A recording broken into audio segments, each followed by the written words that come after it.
Hello and welcome to the Penta podcast, where today we're talking about the 11th Plague. It's the third episode. I'm in a good mood, guys. I just ate my favorite dish of food. If you don't know, it's civi. It's very great, so I'm in a good mood now.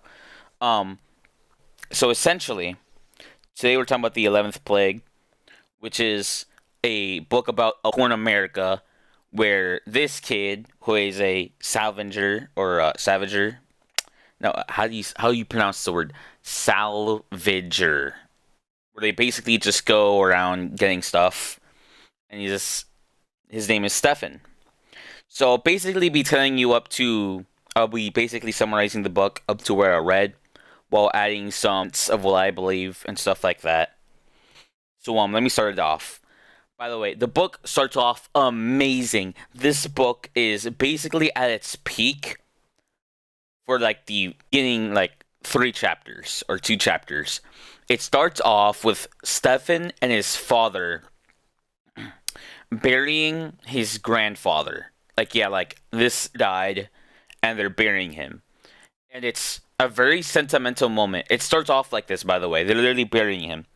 And it's very sentimental. They're literally the grandfather is dying. Well he's dead basically because he literally is, and they're obviously just shoving him to a grave. What's it called? And he has his like golden ring on him because from exposition that we later learn, like not later learn, but like really soon into the book, that Stefan's grandfather was basically a military, very belligerent person who was very commanding, but he did it so that Stefan and his father could stay alive. And he has his golden ring on him, and Stefan's like, we could sell that, but they leave it on him because of how precious it is to him, like to the grandfather himself, like how precious it is, of course. And later on, afterwards, after this scene, we basically get a scene where Stefan and his father. By the way, it's only Stefan and his father. They never actually mention Stefan's father's name, at least to the over half. And they're just basically walking together, and Stefan's reminiscing how his grandfather was and how like commanding he was, and he just goes into he basically taught him things. Oh, strict he was essentially. Eventually, after like banter with Stefan and his father, they eventually reach a crashed airplane site. Like yeah, just a forged, just crashed airplane, stuff like that. And they basically go to see what's salvageable, right?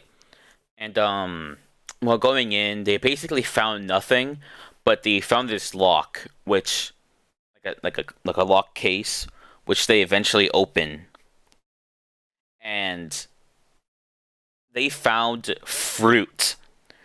And this is a war-torn America where two-thirds of the population has died, and everything is basically like in zombie movies where everything's like rusting, dying already.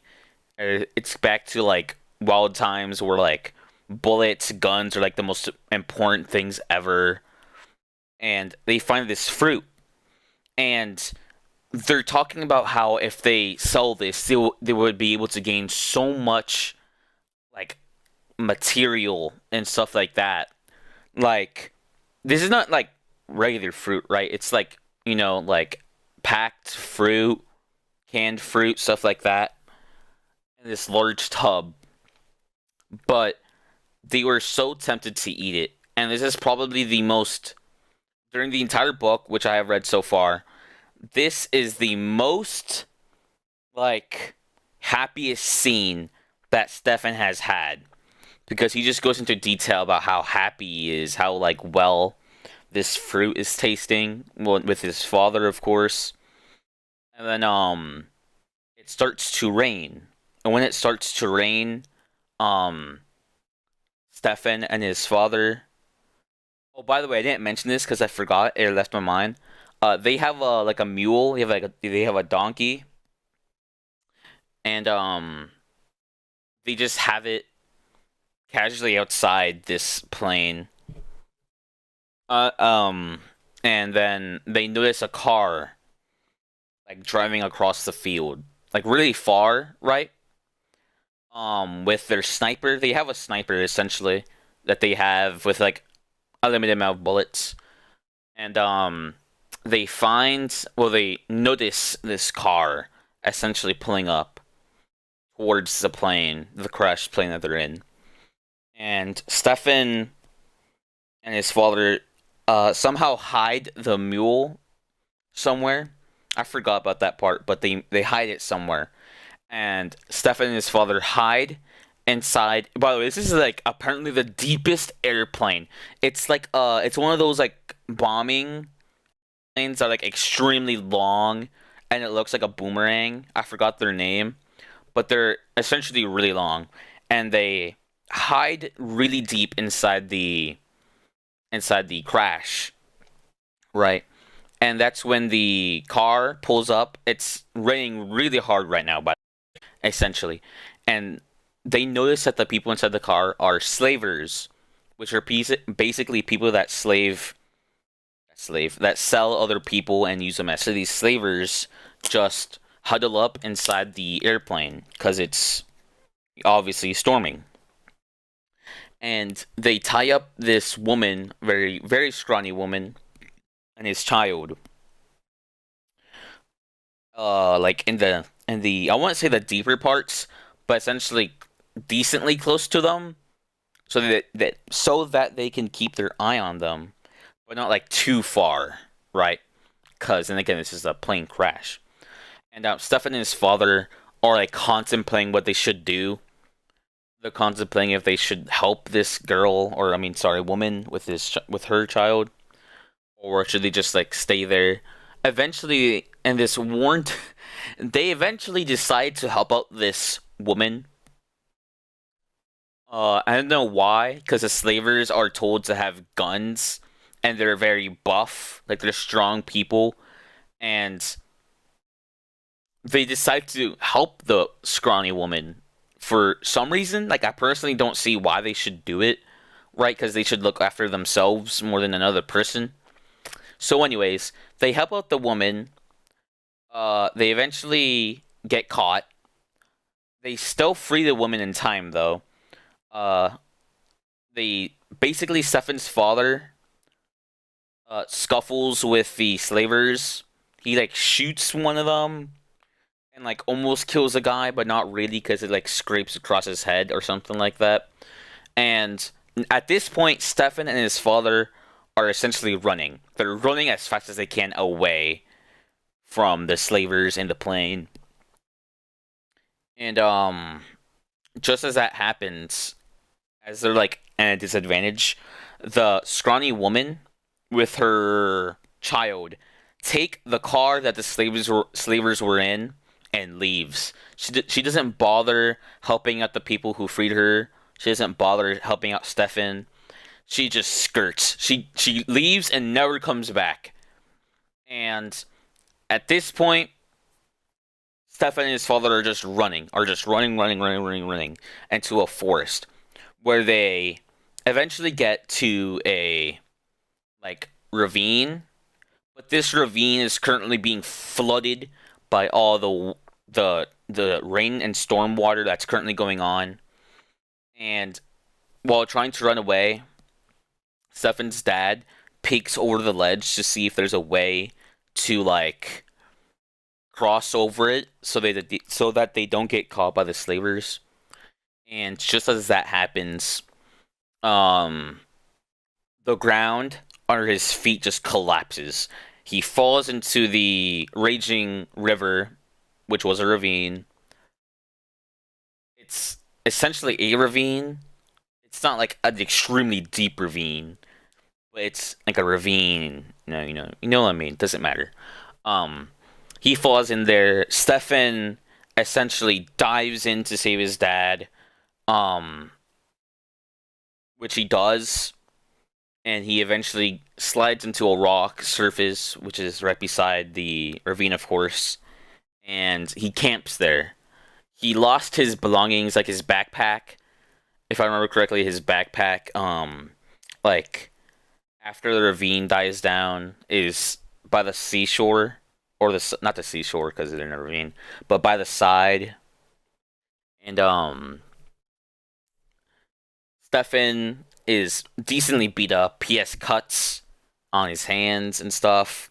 His father is in a deep like coma or sleep, I should say, and he won't wake up. His father is like Reeton beaten up. His like leg is completely torn. His breathing's really hollow and soft. Um, but during this like storm that's going on, he can't really do much. So he decides to conserve his heat with his like by hugging his father, and eventually like that he sleeps. And I don't know how. I forgot how, but he still has his sniper on him, by the way. Like, Stefan manages to secure his father's sniper, and, in the morning, after he, like, wakes up, he notices about three slavers, wandering around, going through his, like, backpack that was decent, like, across the ravine from him. And he when they start walking towards him, like towards his father, because he, oh, by the way, he noticed them earlier, and since he noticed them earlier, he like ran across the ravine to the other side and like got into like a higher area on the rock cliffs. And when they were just about to touch his father, he like sniped at him with his sniper, of course. He has a flashback during this scene, but I'm not gonna get too far into it because it's just a flashback. It's not really that important. Also, because it's not that important. And he shoots at him, and the person that's just about to touch his father essentially like jerks off, jerks away, and like tells the other two people to run. He then eventually grazes another kid's leg, and grazes the kid's leg, and then drops down so that he can get like so he can run around and stuff. And that's when he could like point blank could like absolutely one tap this kid in the head. But he notices that the kid that he's about to snipe is like younger than him. So he decides not to pull the trigger, and in that moment he gets like knocked out cuz someone came up behind him. And at this point he's knocked out. He eventually wakes up to hearing about um hearing an argument, right? And the argument is between this kid named Will, who is basically saying that Stefan is a spy. We later learn about him later on, and I'll explain.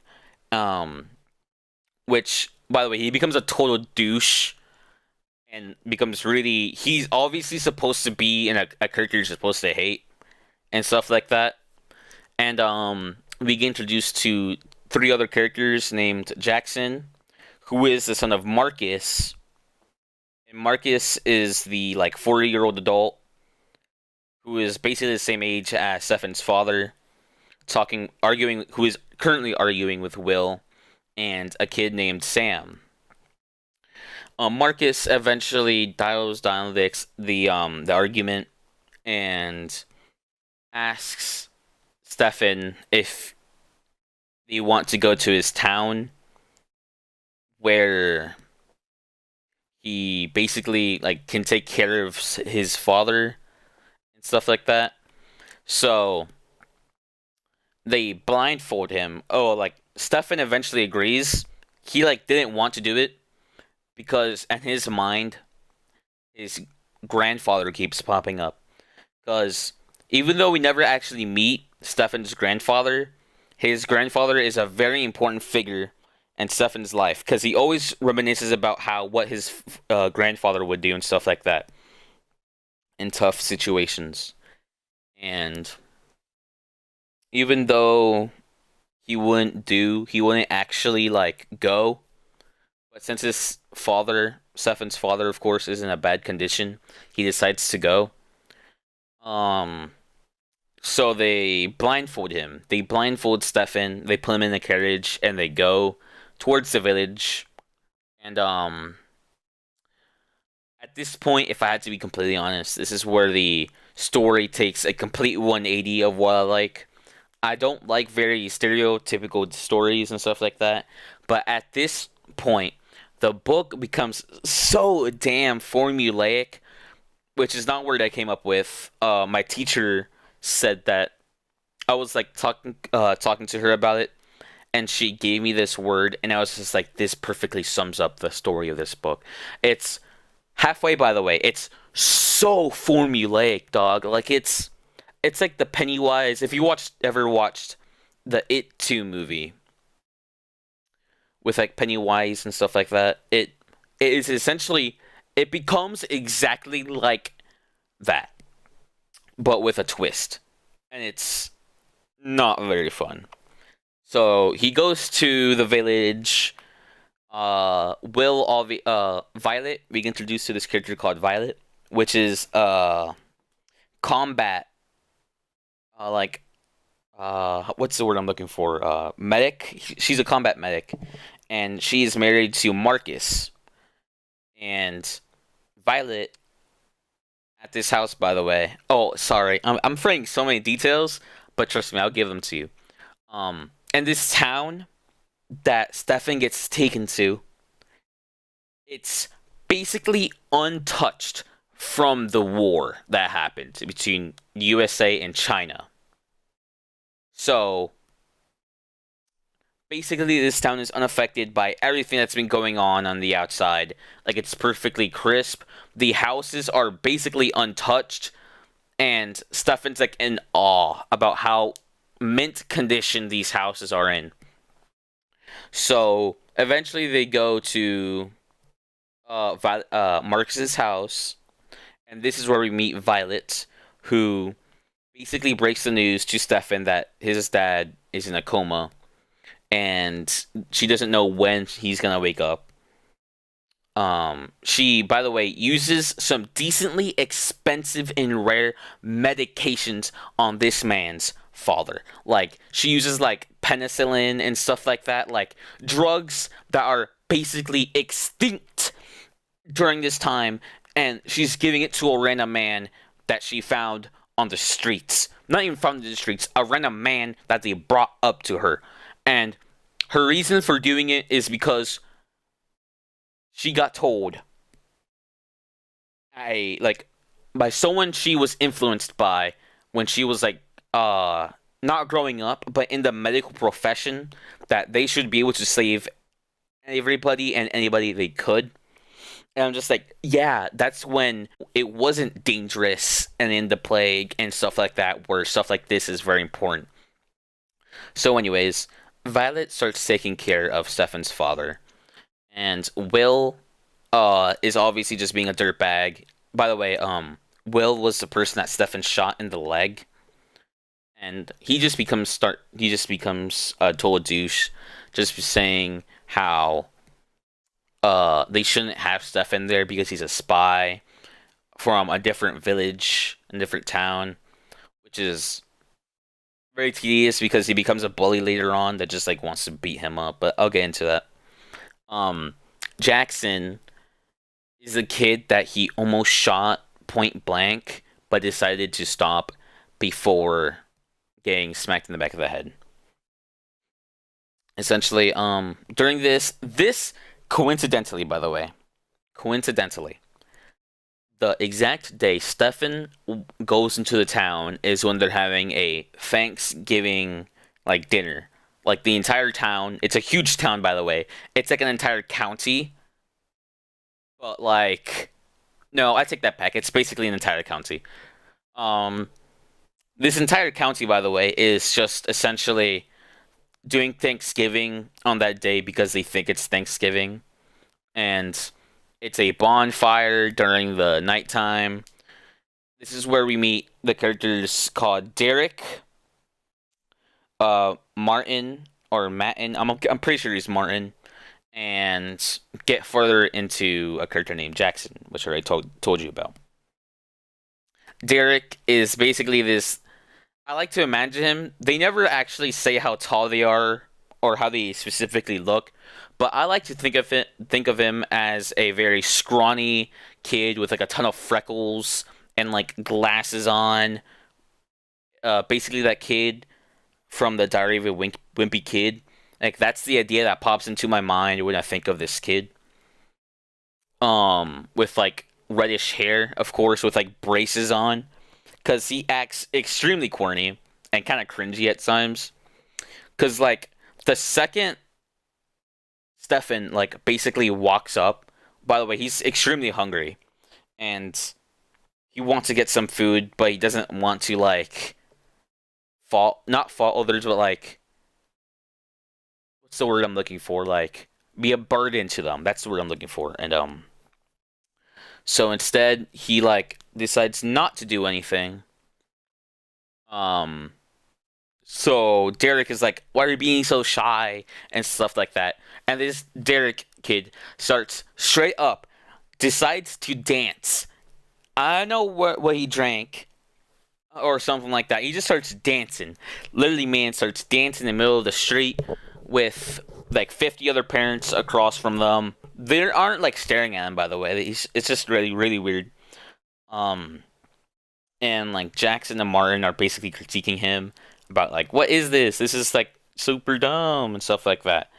We get introduced to a character called Martin at the same point, which is basically your like not super athletic, but like decently athletic, and like likes to crack jokes sometimes. And Jackson is a very shy kid who like eventually warms up to Stefan, and we eventually meet this character called Jennifer, who, by the way, we meet her in the most stereotypical way possible. She is a Chinese person, and no, you know how I was saying in the beginning, how not in the beginning, but later on, how the war of the United States versus Chinese or the China starts to happen, where well, her as a Chinese person gets really ridiculed and stuff like that because if they were in a war, of course the people from there would be ridiculed. So she is in a fight with Will and two other people who literally Stefan considers two sluggish twins or two sluggish brothers, which I find funny because it just goes to show how like basically formulaic this book is as an example.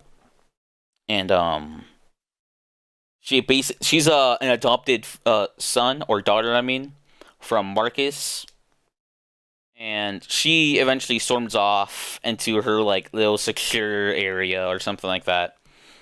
And that basically ends day one with Stefan like very, very, very like worried about his father and stuff like that. I'm pretty sure this is the second day where Stefan and and Stefan decides to like explore the town that they're in, and this is where he like starts to realize how like unscathed or on how like untouched that town is from everything. And they basically go to Sam's well like um what's the word I'm looking for? What's the word? The person, sorry. The person. Jackson. Stefan and Jackson both go to like Sam's farm, and Jackson explains to Stefan how important Sam's family was because they were basically farmers and stuff like that. Basically ends day two. Um, except that before day two ends, I'm not even sure if this is the second day, by the way. This is just how it goes on through the story. Um, Stefan essentially gets new clothes, very happy about it, and he robs Violet and her family of the very. He essentially steals some very, very expensive scalpels and like surgery equipment, some drugs. So, because at this point, those things will be so expensive, basically extinct. Um, and then on the third day, which I find funny by the way, he basically plays baseball. Quite literally, he plays baseball in a war-torn America. He plays baseball. He like fantasizes about how he's like an all-star in the Yankees. No, I don't want to say specifically the Yankees. I'm just saying because he's going wild. This is like the first time he like does anything and stuff like that. Plays a sport with other people and uh what else? Will goes there, just talks a bit against Stefan, stuff like that. Eventually, Stefan, Derek, Martin, and Jackson go to the like Derek essentially shows them this little like secret area where it's just essentially a lake that they see, and they have like a little like swim. They basically just strip down to like their underwear and just swim in the um what's it called? Lake and stuff like that. These things, by the way, might not be in like perfect order, but this is essentially what happens with what I read. And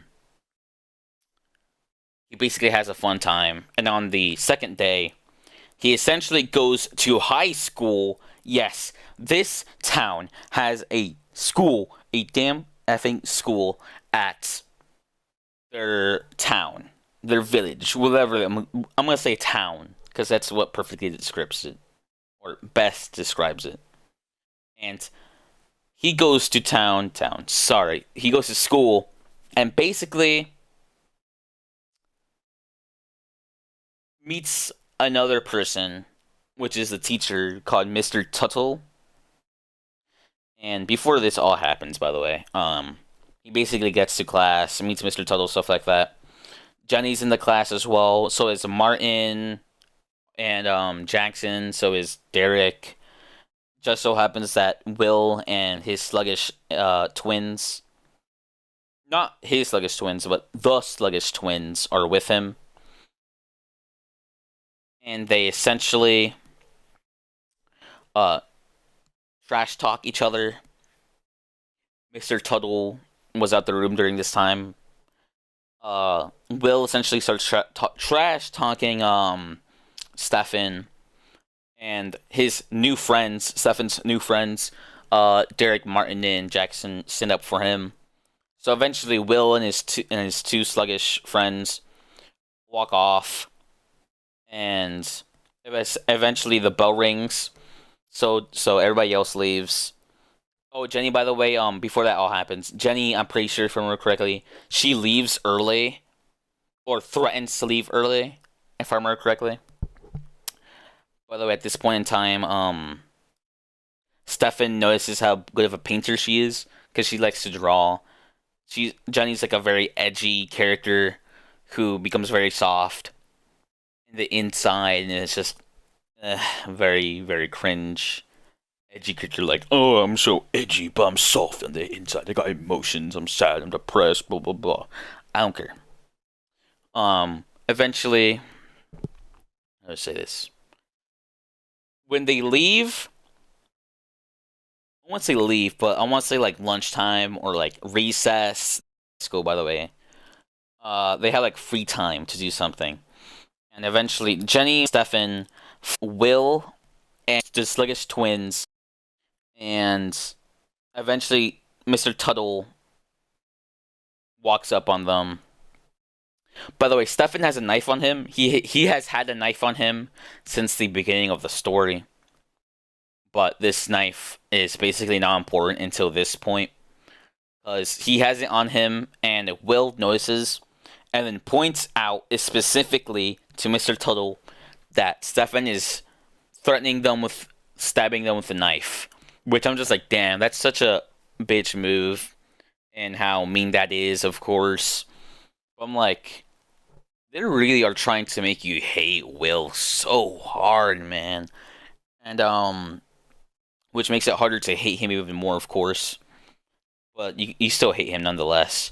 So Mr. Tuttle takes the knife and then makes both Jenny and Stefan go to detention, where basically through like slipping notes to each other, they like have a conversation.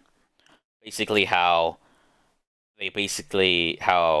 Stefan is a savager, and Jenny is basically talking to him, trying to convince him, trying to get on his good side, but at the same time, like reveals parts of herself.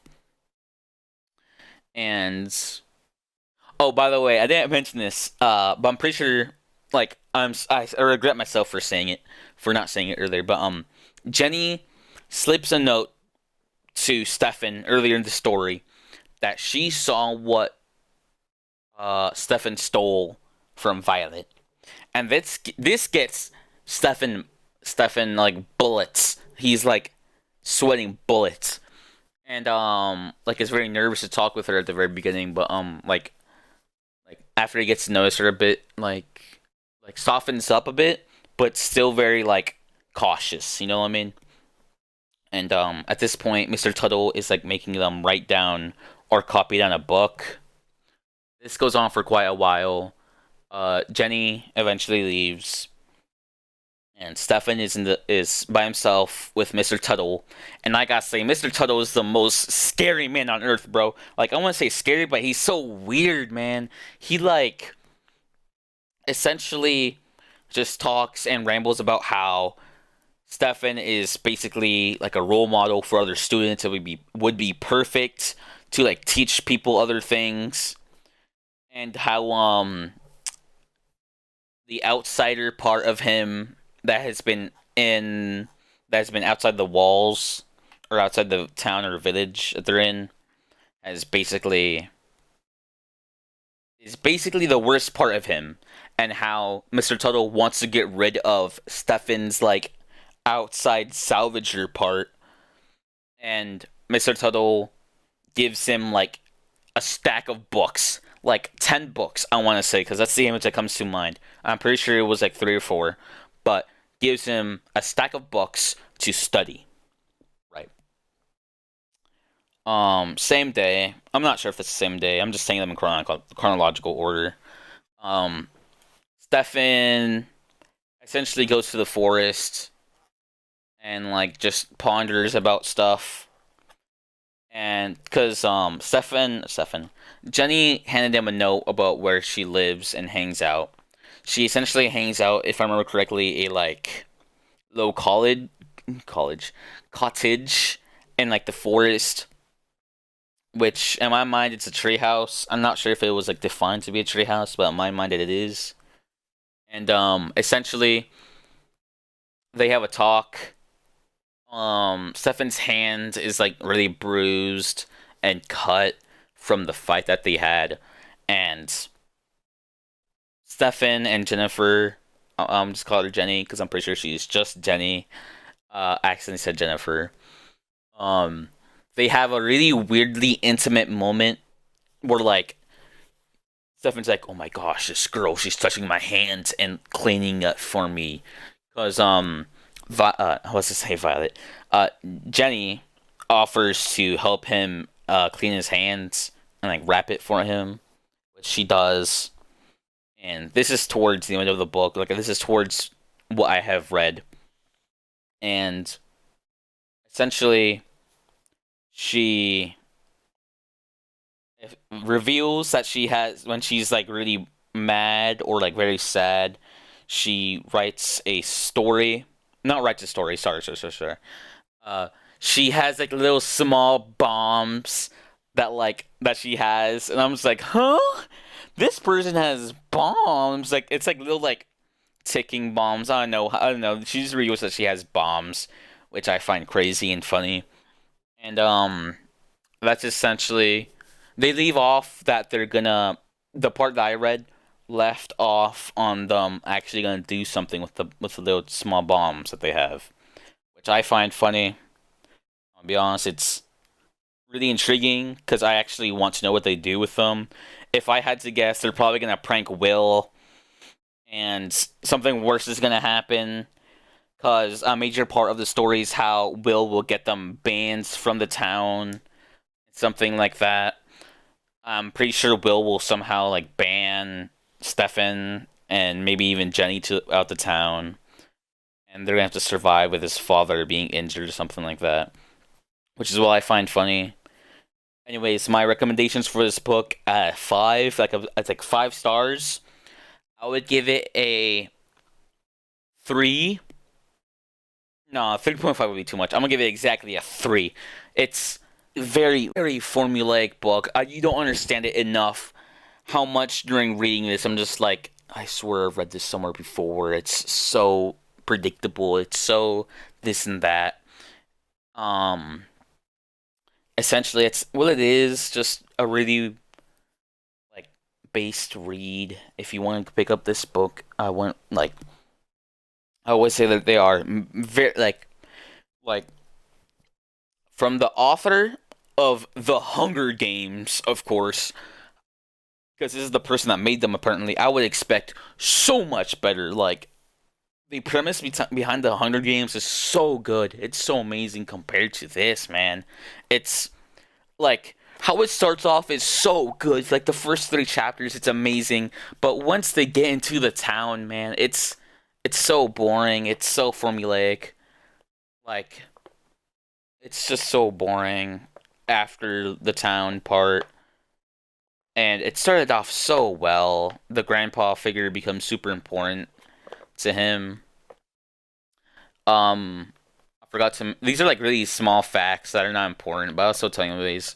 Um, Stefan's father, mother, of course, has died, and it's not important stuff like that. But they basically not hired, or like paid someone to take a really nice picture of Stefan with his father and mother in like a roller coaster. But like the mother like put herself in an angle where like it blocked all the rusted metal and stuff like that, so that it seems like it was from the past or it was like really nice and stuff like that. Anyways, and she has died by now, by the way. So, but it was never like actually in the book itself with her alive. And I don't think I missed any details. This was like the very first podcast I made without like an actual script, other than like notes I know. So it was a very nice read. I take that back. It was a very formulaic read. It was a decent read. It was a fun time making this podcast. And I would just like to thank you guys for coming here, making my day better. Damn, I'm so had I ate that soup. I'm so happy I had that ceviche because making this would have been so much more boring and so much more. What's the word I'm looking for? Like, I would have felt like I had to do much more than I actually would. But thankfully, that cheered up my day. So thank you, mother, for making that ceviche for me, and thank you guys for stopping by. Have a good day, and I hope your day is very well.